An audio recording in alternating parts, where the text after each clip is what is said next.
In these next couple examples, we are going to look at how to use the calculator and the normal distribution to find percentiles. So in the first example, we have some ACT scores that are normally distributed here. And we know that the mean composite ACT is 26.5 and that the standard deviation of the distribution is 4.2. We want the ACT score that corresponds to the top 10%. So let's write down our givens here. So we know that our mean is 26.5 and our standard deviation sigma is 4.2. We want the score that corresponds to the top 10%. So let's sketch that. So here's our normal distribution.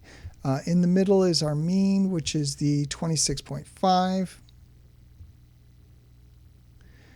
And then we want the top 10% score. So that means we want a score here that's got 10% of the area above it.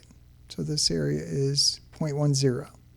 So that means the area below is going to be 0.90 because these have to add up to 100%. So we want to know, what is this x value right here? What does that equal?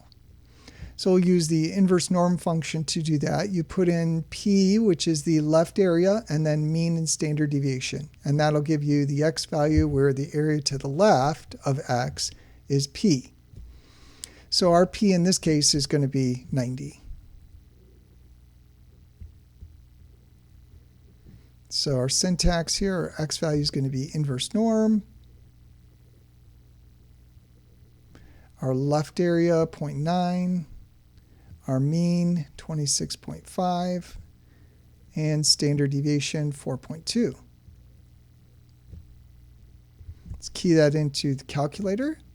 So second variables, get to the distribution menu. We want number 3. And we'll go ahead and put in our left area, which is 0.9. Mean, 26.5, sigma, 4.2. So 26.5, 4.2.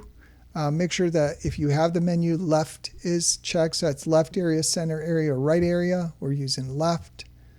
If you don't have a menu, then it's left area by default. Paste it, enter, 31.88. So this x value here, 31.88. And that would make sense. It's above 26.5 because 26.5 is the mean, which is the 50th percentile in normal distribution.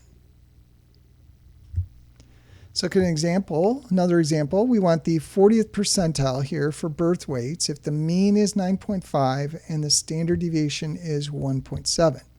So let's write down our givens. So our mean is 9.5. Our standard deviation sigma is 1.7. And then 40th percentile, if we sketch the picture here, we've got our bell-shaped distribution. In the middle, we've got 9.5.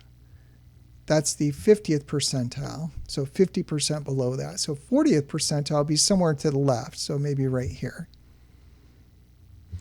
And the left area here is going to be 0.40. So that means the right area is 0.60. We won't need the right area though. So our p here, our probability is 0.40, your left area. So using inverse norm, our x is going to be, says inverse norm. You put that left area in, 0.4, and then our mean of 9.5, and our standard deviation of 1.7. Let's go ahead and key that in. So second variables, we want number 3 again. Left area 0.4, mean 9.5, standard deviation 1.7. Make sure it's left area again. Enter one more time. So 9.07.